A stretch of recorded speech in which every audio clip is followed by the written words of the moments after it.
If you follow Premier League football, you've probably heard that Jurgen Klopp is leaving Liverpool at the end of this season. His time at the club will end just shy of 9 years, which is the longest tenure of any Liverpool manager since Bob Paisley over 40 years ago. In that time, Klopp has won a Premier League, a Champions League, an FA Cup, 2 League Cups, a Super Cup, a Community Shield, and a Club World Cup. Many detractors will say his trophy tally is not that impressive and that he's not that good a manager. For me personally, I disagree. I do feel that he is a great manager and possibly one of the best that Liverpool could have ever had for 2 big reasons. The first is that most of his tenure as Liverpool manager has coincided with Pep Guardiola's time as Manchester City manager. Throughout the past 9 years, Guardiola has amassed the most trophies of any manager with an English top-flight club. Klopp is second on that list, which is still much better than most other managers have managed. As a fan, getting to watch Liverpool lift the trophies that they have is already a lot of great memories.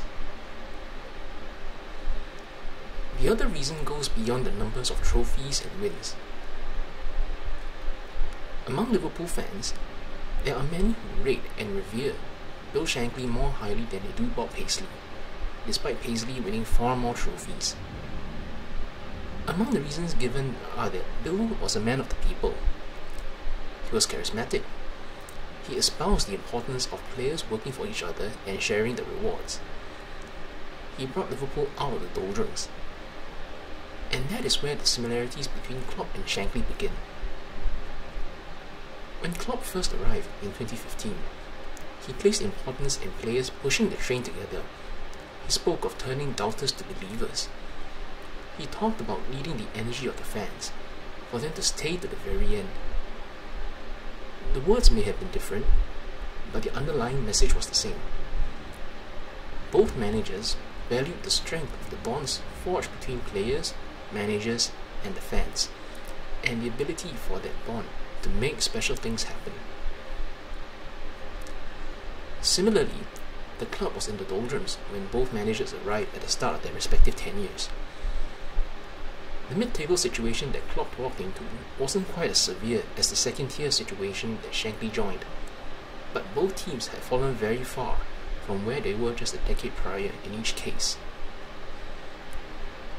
Klopp's team showed progression year on year, till it finally bore fruit in the form of winning the Champions League in 2019, 4 years after taking charge. That was followed up with the Premier League title in 2020. This time frame is another striking similarity, in that Shankly's team was promoted to top flight in 1962, then won the league title in 1964, also roughly 4 years after Shankly took charge at the end of 1959. That title was followed up with an FA Cup win in 1965, and then another league title in 1966. Much like how Shankly had pushed Liverpool back to the top of English football, and in fact also later established Liverpool's name in European football, Klopp also oversaw the return of Liverpool's name to the top of European football. Another reason why many Liverpool fans rate Shankly more highly than Paisley is because Shankly had laid the foundations upon which successive managers built their future success. The culture of togetherness and stability that had been established meant that even after Shankly left the post in 1974, Liverpool continued to be highly successful and dominant for another 16 years, winning trophies under the management of Paisley, then Fagan, then Dalglish. This brings me to Klopp as his tenure comes to an end. The Liverpool team he leaves behind is in a much stronger position than the one he joined 9 years ago, albeit still with some positions that can be improved on. This team did also win the League Cup this year, so these players have that winning feeling. They know what it's like and what it takes to win trophies. It's impossible to predict the future.